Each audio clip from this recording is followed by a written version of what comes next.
it is starting to feel like early spring. As you know, over the last several weeks, the weather's been unusually warm. And while it's still winter on the calendar, on Monday, we set a new record high of 78.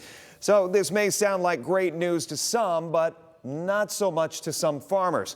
Our Andre Norrells, he spoke to a local apple grower about his concerns. Andre, what'd you find out? Well, Jeff, I spoke with the owner of MacQueen's Orchards in Holland, and he says his crops are nearly 4 weeks ahead of what they should be. If temperatures keep fluctuating, he says it could affect his 88-year-old family business.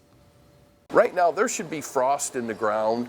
It should be 30 degrees. There should be snow flying around, you know, and right now, it's like mid-April, the weather is. Jeff MacQueen says with temps being so high the last few weeks, his apple and peach tree roots are warming up, making the trees think it's time to grow. He says once growing starts, there's no turning back. While his apple trees haven't bloomed yet, he's unsure what kind of weather will come. When they're in full bloom, we can't have any 30-degree weather. Anything below 30, it kills the flower, and that kills the apple.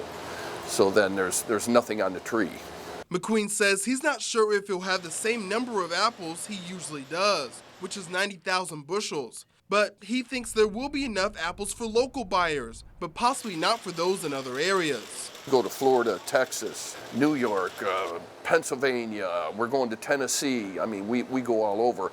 We would probably corral that back in and keep everything local here.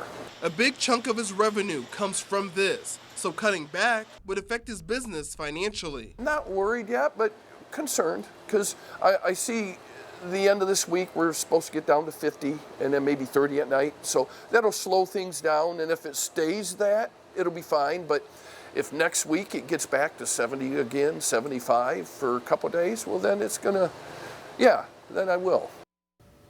Now, MacQueen says since the creation of the orchard in 1936, they've never had a full crop failure where there aren't apples at all. Now, Chris, has unusual warm weather like this devastated crops in the past? Yeah, Andre, we can tell you very clearly this has happened in the past. Our concern is going to be not if, but when the colder air returns. And put this number out there, the average last freeze for the season, that's April 26th, about 6 weeks away. Our average last frost is May 8th. So we've got plenty of cold weather still to come. Now, we have seen historical precedents of this. Let me take you back to the extremely warm spring of 2012.